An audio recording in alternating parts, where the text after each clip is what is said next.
From White House events to late-night television, grocery store chaos, dance challenges, and unexpected encounters, these are Michelle Obama's funniest, most spontaneous, and most unforgettable moments. While celebrating the 5th anniversary of her Let's Move campaign, Michelle Obama joins the So You Think You Can Dance All-Stars on stage. Most people would have expected her to leave the dancing to the professionals. Instead, she jumps right into the routine. What makes the moment so entertaining is how naturally she commits to it. For a few seconds, the First Lady looks less like a political figure and more like someone simply having a great time.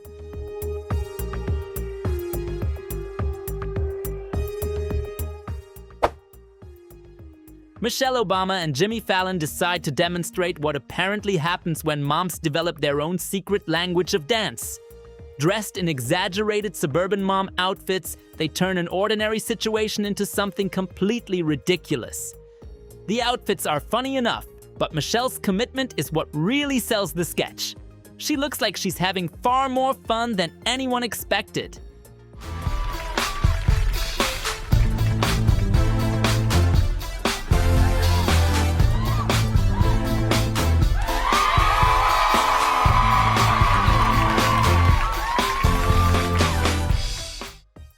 The lesson continues as Michelle and Fallon expand their bizarre dance vocabulary.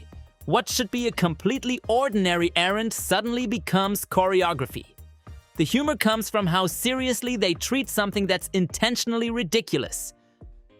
Then Michelle reveals what appears to be an emergency version of the dance language. The moves become even more ridiculous, but she never breaks character. Every movement is exaggerated, yet she commits so completely that the joke somehow works.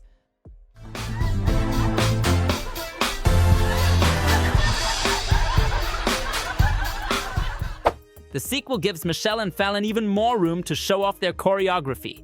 Fallon looks like he's desperately trying to keep up, while Michelle appears completely comfortable with the madness. That contrast is what makes the scene so funny. She somehow manages to make ridiculous movements look completely natural.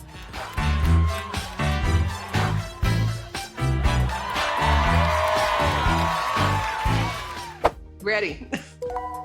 Michelle Obama and Jimmy Fallon decide that ordinary Zoom meetings aren't interesting enough, so they begin randomly appearing in calls to surprise unsuspecting people. The best part comes when participants realize who suddenly appeared on their screens. Michelle plays along with the absurdity perfectly, proving once again that she's just as comfortable with spontaneous comedy as she is with formal public appearances. Oh, no. We're in the wrong Zoom. Oh my God. What happened?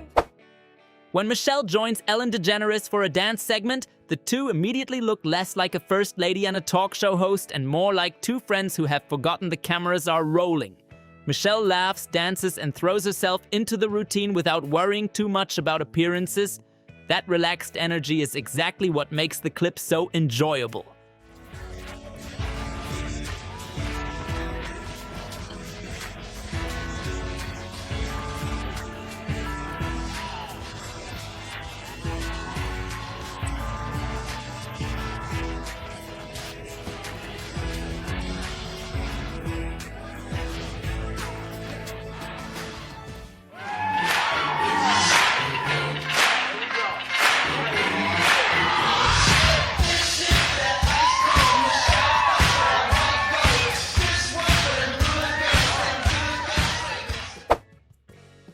Ellen decides to test Michelle's fitness, probably expecting a little friendly competition. But the moment Michelle starts doing push-ups, the segment takes on a different energy. Suddenly, what began as a playful challenge starts looking surprisingly serious. Michelle powers through it and leaves everyone watching impressed. Push-ups can you do? Because I like to do a push-up. I don't know. I can do some. Can you?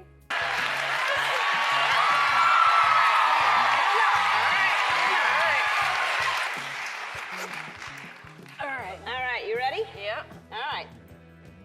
All right, you guys count.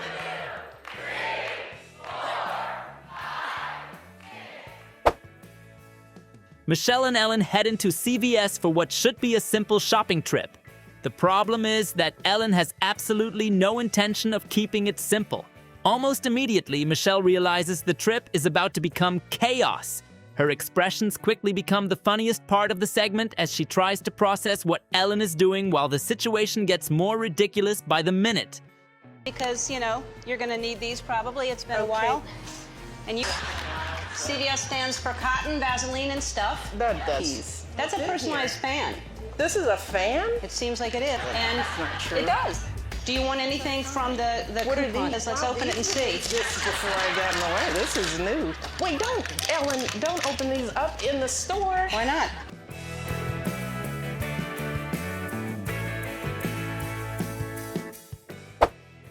Things get even more chaotic when Michelle and Ellen attempt to use a Coinstar machine. Watching the two struggle with something so ordinary is funny, precisely because they aren't supposed to look confused. Michelle's increasingly bewildered reactions become the real comedy as a simple shopping trip somehow turns into a challenge. See, this is so good. I'm preparing you. Let's take a... Okay, what are we gonna do with all this money? $24 and... Until it's $45.17. What are we supposed to do? See, I told you we shouldn't have put all those coins in it. We should have known what that is. What is it? That's a debit thing. Do you have a Ma'am, debit card? can you Michelle before the First Lady? Yes. Okay, Shelley. We're going to call her Shelley. Shelley. Turn around. Pen number 9 5. Okay, checking. Michelle. We're not. Then Ellen spots a Halloween decoration that she decides looks exactly like Bernie Sanders. Naturally, she has to point it out. Michelle's reaction makes the moment even funnier because she seems to need a second to process the comparison before realizing Ellen might actually have a point. I thought it was. It's not. No, it's no. Oh, wait. Bernie Sanders. No. It's Halloween. Should we go? That didn't look like Bernie Sanders to me.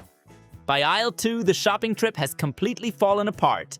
Michelle and Ellen can't open a glass barrier, so they resort to using a megaphone to call for help. Then, just when the situation couldn't get stranger, Ellen starts using a back scratcher on both Michelle and a supervisor.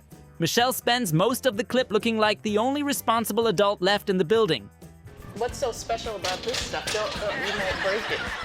It doesn't make a noise. Hello? Yeah. Hello? Aisle 2? Customer service on aisle 2?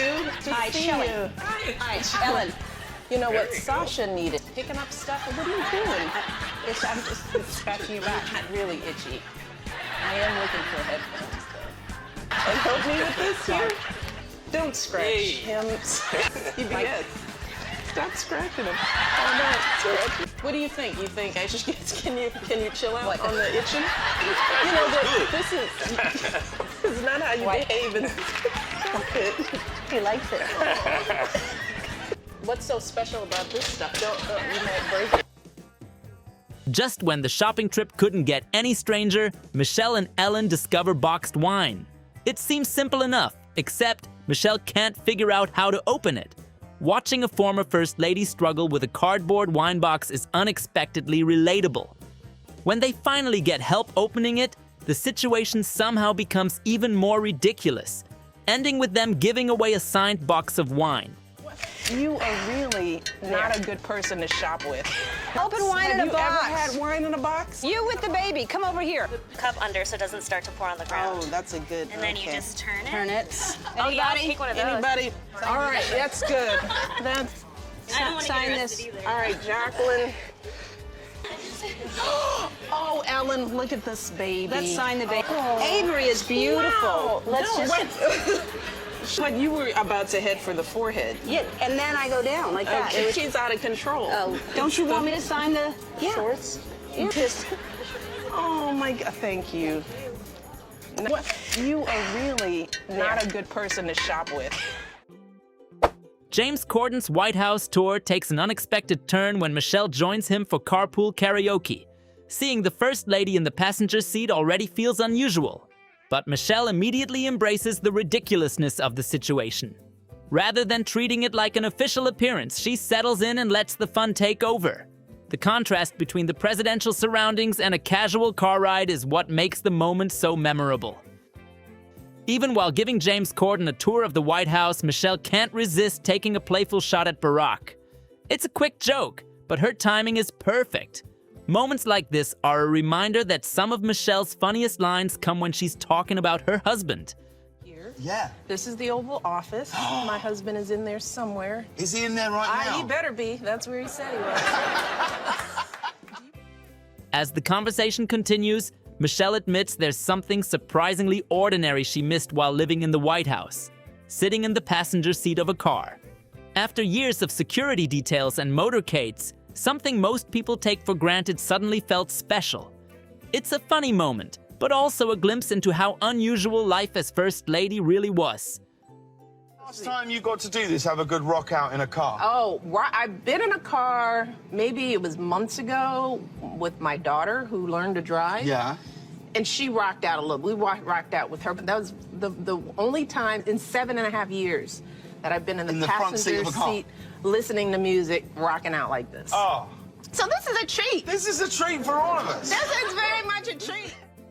The conversation somehow drifts toward grilled cheese sandwiches, proving that even inside the White House, people still argue about everyday things. That's part of what makes the moment so charming.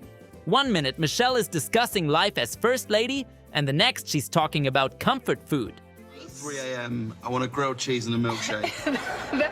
That's nice, but the freedom that we'll get in exchange for the privileges and the luxuries, Sure. at 7.5 years, that's enough luxuriating. I can make my own grilled cheese sandwich. I can make a mean grilled cheese But sandwich. not at 3 a.m. No one wants to go No. down at 3 a.m. Just No, the we're idea not. of just being able to pick up the phone. It's nice. That's It's nice. the Although you beauty. rarely do that, though. I would.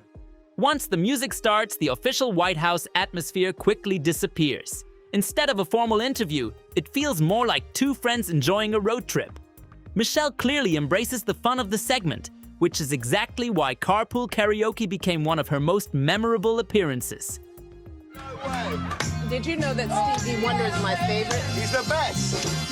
Like a fool, I went and stayed too long. Well, I'm wondering if your love's still strong. Ooh, baby. Most people wouldn't expect to see Michelle Obama sharing the stage with Missy Elliott. But when the music starts, Michelle doesn't stay in the background.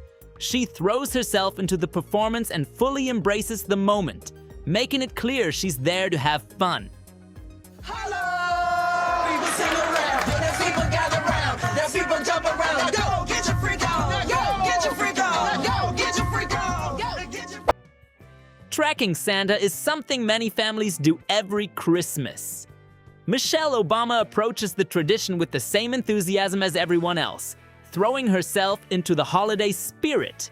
The result is a charming reminder that some traditions are universal no matter where you live. I'm here at Shoreland. I'm helping them track Santa for boys and girls who are calling. I hear that Jack, Aubrey, and Benjamin are trying to find out where Santa is right now. Are they on the line? Hi, Michelle Obama. Where is Hi. Santa? How are you? Good. 7? Are you excited that tonight is Christmas Eve? Yes.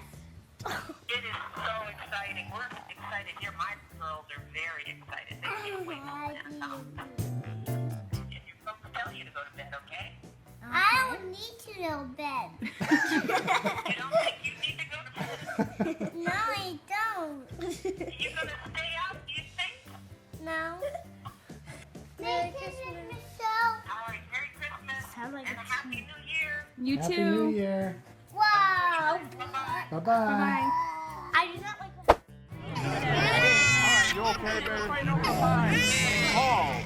Michelle is doing everything she can to calm a crying baby, but nothing seems to work.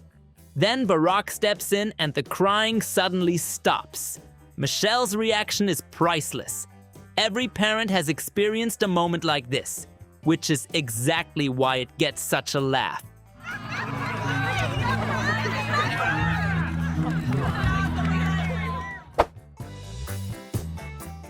During a basketball game, the crowd's attention shifts from the court to Barack and Michelle.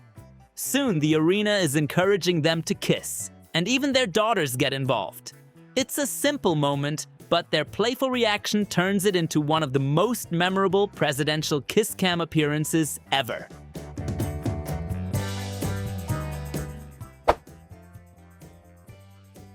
A 6th grade student gets the chance to meet President Obama and Michelle Obama. Faced with the opportunity, she makes a surprising confession. She'd rather meet Beyoncé.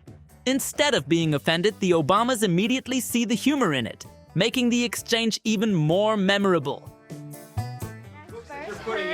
That somebody special was coming. Yeah, you thought I it was... really wanted it to be Beyonce. I understand. But then I figured out. Malia and Sasha would feel the same way. Oh, that you thought we were going to be Beyonce. It's a disappointment. But then I realized it was going to be you. That's even better. Oh, see there. Well, I appreciate you saying that in front of the press. I know it's not really true, but that's okay. I'd rather see Beyonce. Halloween at the White House always produced memorable costumes. But one tiny visitor stands out. A baby arrives dressed as the Pope, complete with a miniature Pope-mobile. Michelle's reaction is immediate, and it's impossible not to understand why. Hey! Happy Halloween, everybody! Have a great time. Oh, he's taking off! The monkey's taking off! It's Curious George!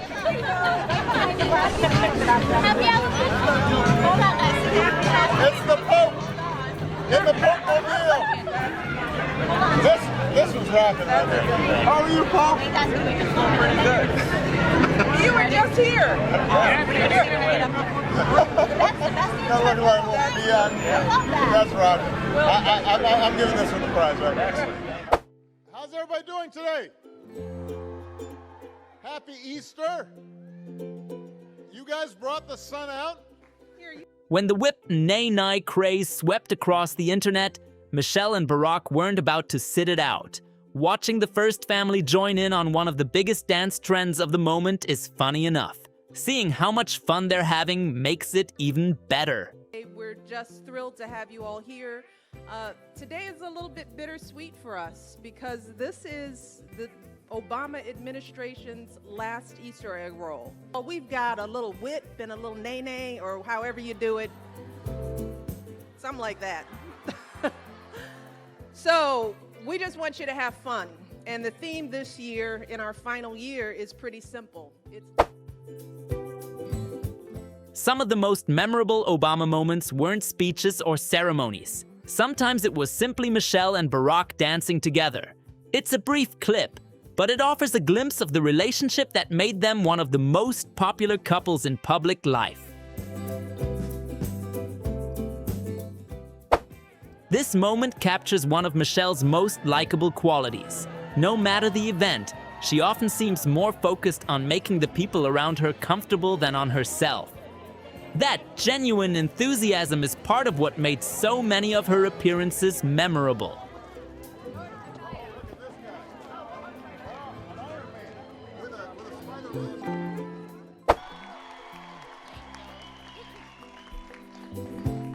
Is everybody having a good time? The White House Easter egg roll is designed for children, but Michelle looks like she's enjoying it just as much as they are. Rather than treating it as another official duty, she throws herself into the event and helps create the kind of atmosphere families actually remember. Because as you know, I'm a big proponent of getting up and going, making sure we're moving and eating healthy. And this Easter egg roll reflects all of that. So while you're here, in addition to listening to some great music and dancing a little bit, you can roll your egg. A group of NBA stars think they're filming a healthy living segment. Then Michelle Obama arrives and immediately steals the spotlight. Her confidence and sense of humor make the interaction feel natural, even with some of the biggest athletes in the world standing beside her. A better athlete.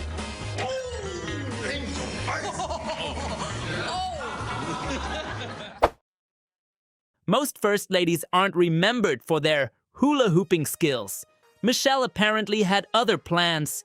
What could have been a simple demonstration quickly turns into another example of her willingness to fully commit to whatever challenge is put in front of her. We've got a great picnic planned, a little luau with some great hula dancers and tiki torches and all that good stuff. Try that again. Yeah, right.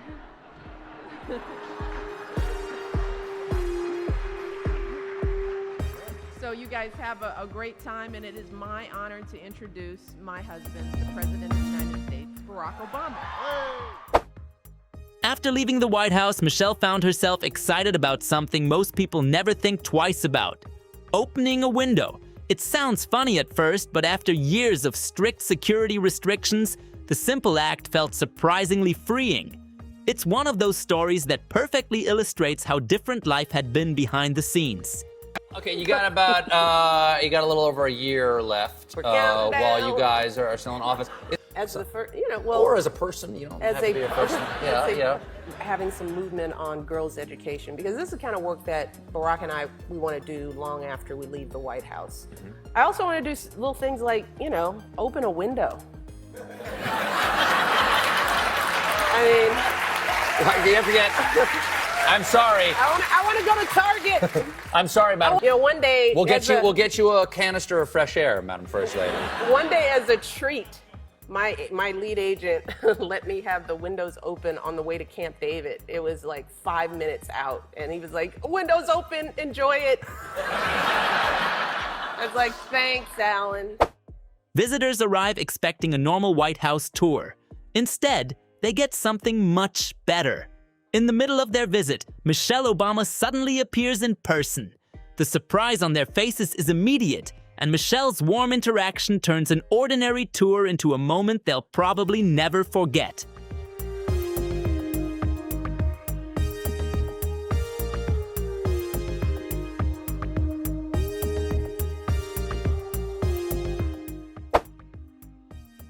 For one of the White House Halloween celebrations, Michelle and Barack joined the crowd for a performance of Thriller. Rather than standing on the sidelines, they jump right in. Watching the first family take part in one of the most famous dance routines ever created is exactly as entertaining as it sounds.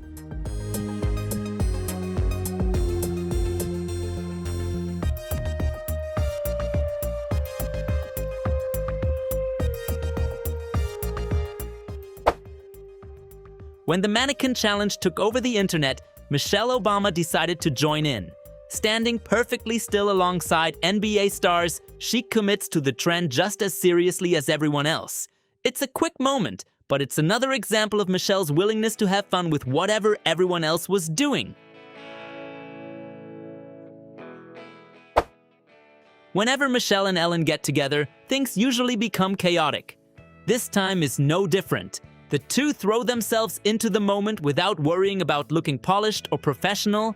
Their willingness to laugh at themselves is what makes the segment work so well.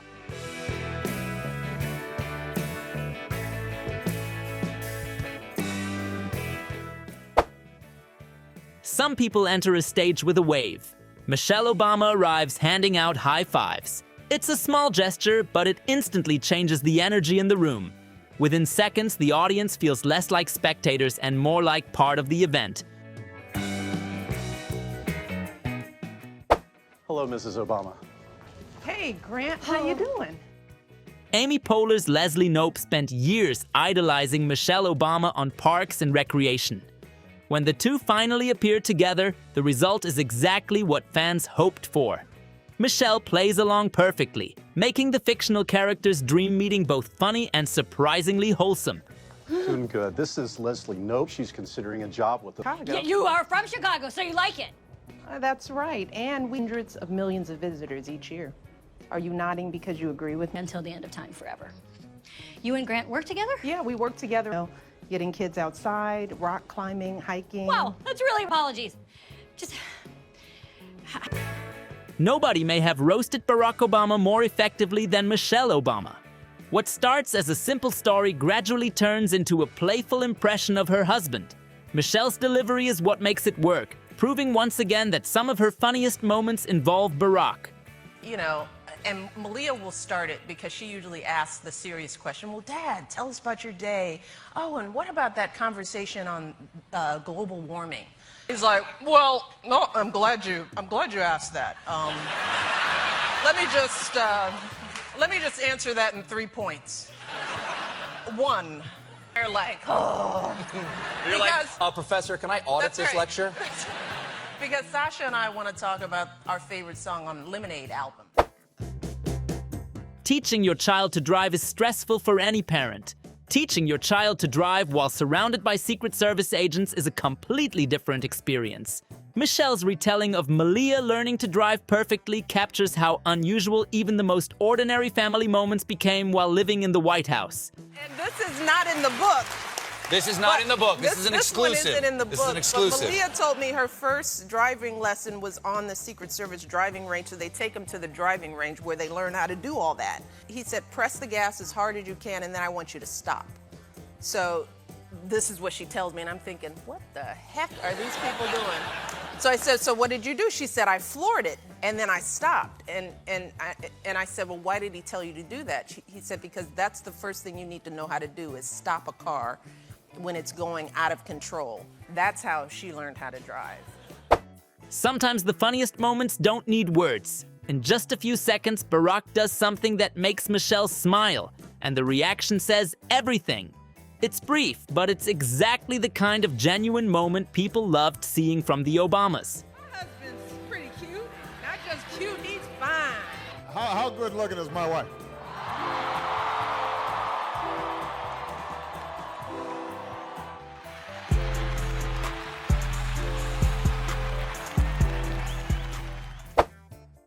A conversation about health and fitness quickly turns into a demonstration. Michelle doesn't just talk about staying active, she shows it. The ease with which she takes on the challenge is a reminder of why her fitness initiatives became such a big part of her public image. A gardening-themed top 10 list doesn't sound like the setup for great comedy, yet somehow Michelle makes it work. Her delivery and willingness to lean into the joke turn a simple segment into one of the night's funniest moments. The largest zucchini ever grown contained a Starbucks. That's right. That's right. This is probably not what most people expected from a First Lady appearance. That's exactly why it's memorable. Michelle fully embraces the absurdity of the situation and commits to the joke rather than trying to rise above it. Meeting Grover from Sesame Street should be a straightforward children's segment. Instead, Michelle treats him like a completely normal conversation partner. The more seriously she takes the interaction, the funnier the entire exchange becomes. I am Grover. Hi, how are you? Oh, this is amazing! The first meal for the First Lady. Grover, breakfast isn't just for first ladies. Everyone should have a healthy breakfast. Oh, look! Here's some healthy breakfast right here, huh? Grover. Grover. Here I march! Here I go! No one bothers Mrs. O! Here I march! Here I go! Then comes an impossible choice. Faced with a list of wildly different options, Michelle gives an answer that catches everyone off guard. It's a quick moment, but her response lands perfectly. Oh, which is better, Ariana Grande or eating a carrot? A FLOTUS. Eating a carrot. Yes. Michelle Obama has always had one of the most expressive faces in public life. This clip is proof that sometimes she doesn't need a joke, or even a sentence, to get a laugh. One look is enough. Your husband is so cool, and Barack is, no, he really... He doesn't have enough closet space. Sorry. And Barack was like, this makes running for a second term all worthwhile. My daughter... Michelle and Ellen have the kind of friendship where a normal conversation can become entertaining almost immediately. Neither seems entirely sure where the discussion is going, but that's part of the fun. Their chemistry does most of the work. Whether it's the 4th of July, watching the fireworks from the top, I mean, come on, you know. Or when I visited. Yeah. No, like up there with the Pope, I'm sure. It yeah. was right there. It's like Pope. Or Ellen, the Pope, the Queen. What, you know. But is there, what are you going to miss the most about? I know you haven't been able to do, but what are you going to miss? It's really the people. I mean, the staff that's there, we see them every day. These are people, the minute we leave, that's it, so. Every parent remembers prom season. Michelle's story about Malia's prom starts out relatable enough, but quickly becomes something only a presidential family could experience. Once Barack enters the story, it gets even better. Coming down the elevator, because, we're in the elevator. It's like, please don't embarrass me. She looked beautiful. And Barack's trying not to cry, and he's trying to act cool. And we greet the young man and tried to make security know he's coming. Don't hassle him. Because dogs sniff the car, I said I don't want him to be embarrassed. Know him. So he comes in, and you can tell he's a little nervous. And they get in the car, and they go off. And then like three cars with men with guns. And Barack was like, followed by men with guns. Yeah. He's like, later, me and Barack and Malia, and she's like, she just was a vision, is a vision. And a nice tux, and God knows what happened to him getting in, because I told Malia, make sure his car is clean, if you know what I mean. I had met him, but I didn't. And we shake his hand, take a picture, just follow. It's like them, and then this makes running for a second term all worthwhile. My daughter is being followed. Like many spouses, Michelle has opinions about her husband's wardrobe. Unlike most spouses, she gets to share those opinions in front of a national audience. Her observations about Barack are playful, relatable, and very funny. He puts on his little golf outfits, and we're like, "Ooh, he looks so cute," because we're trying to encourage him to do more than wear black and gray and tan. So whenever Whether she was dancing on stage, surprising fans, joking about Barack, or turning an ordinary shopping trip into complete chaos, Michelle Obama always seemed most memorable when she let her personality shine through. Those moments reminded people that behind the title of First Lady was someone who genuinely enjoyed making people laugh, connecting with others, and never taking herself too seriously.